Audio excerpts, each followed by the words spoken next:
Hi everyone, it's Don and I hope you're having a fantastic day. Well, I was talking with the cruise director, Kevin Tugwell, here on the ship.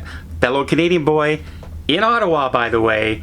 He actually worked the Pirates Bay in Mooney's Bay. Have you ever been to Ottawa? You know Mooney's Bay? He worked the pirate ship little tour there for kids and that.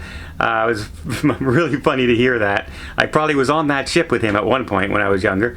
But he related a story that happened the week before we get on the ship. And it's all about a man overboard. And what could have turned into some really disgruntled passengers. Well, let me just tell you how the passengers handled it.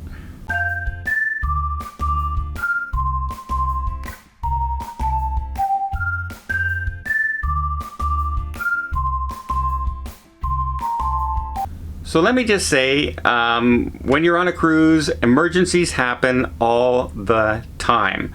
I've been on numerous cruises where people have to be airlifted off the ship all the time. We are most of our cruises are elderly population. I'm getting there myself, and sometimes we need emergency medical care, and you can't get that exact care on a ship. Obviously, you need it in a hospital. So it happens all the time. Another thing, unfortunately, that happens is once in a while there is a person overboard, right? The man overboard, if you will.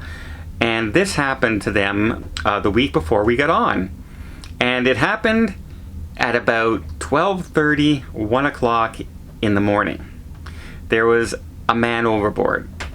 And the crew went into immediate emergency system. Captain came on the intercom, even in the cabins, at 12:30, 1 o'clock in the morning, and told everybody there's a suspected man overboard. If you see people running around, that's what they're doing, kind of thing. They like to keep the guests informed what's happening. And so the crew went around and they called all the crew to their muster station. Every crew member at that time of day, whether they were working or not, had to get up, get to their stations so they could be all accounted for, to make sure none of the 1,400 crew members were one of the ones who were missing. Once they did that, they said, we think this is a false alarm, but we have to double check. So they rang the alarm buzzer and required everybody to report to their muster station at 1 o'clock in the morning on a Glacier Bay day, which is like a sea day, which more people drink on a sea day than do on a port day. And so a lot of people were in bed, they were sleeping, and they had to go to their muster station to check in that they were still here, so they found if anyone was missing from the cruise ship. And what I liked about this story, first of all, it was a false alarm. Some people think somehow a life jacket was thrown overboard or fell overboard, or just somebody miscited it. But there was no person overboard, which is a good thing, first and foremost. Second of all, they said even though people were tired and they were down on their down, if you will, oh my gosh, it's 1 o'clock in the morning, what's going on, right? Nobody complained. Nobody bitched and moaned. They were just tired and saying, I hope this person's okay, and I hope we find the person. And they all checked in, and then they were back to their staterooms, and every single person came to the muster station. Not one person on that cruise ship last week. So bravo to every passenger on the Majestic Princess the week before I got on. So if you got off the cruise ship on the 4th, amazing. I'm pretty sure that's the cruise that we're talking about. But not a single person complained, not a single person got upset, and every single person showed up at their muster station and did not have to be chased down.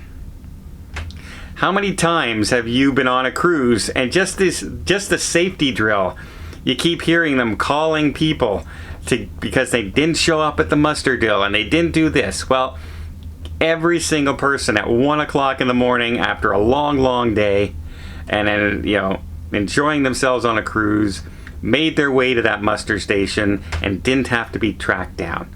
So I thought that was simply amazing. Just goes to show you right now, people who are going cruising want to go cruising. They care about the staff there. They care about the industry. They care about Alaska. They care about cruising. And they were cared about a possibility of somebody going overboard, and not a peep out of any of the passengers. And I don't know about you, but before the pandemic, I think we would have heard people down in the, lining up at the front desk and complaining that they were woken up and they want free drinks tomorrow, or they want bingo cards, or they want onboard credits or refunds.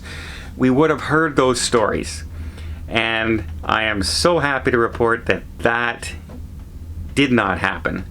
And so all I can say about that is great job, every passenger, and I'm glad to see that maybe we're starting to appreciate cruising again when we get out here, as opposed to taking it for granted, right? I know when I went to the movies for the first time, I had taken movies for granted. They're always going to be there and blah, blah, blah.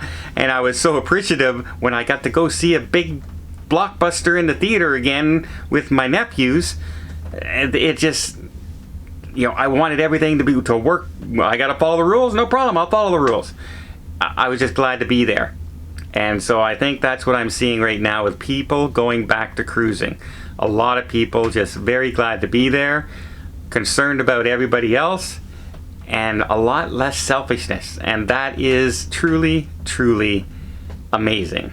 Well, I hope you appreciate this video. If you did, please give it a thumbs up. We'll see more tips, more tricks, more travel vlogs from around the world. Hit that subscribe button. Until next time, have yourself a safe and a great vacation.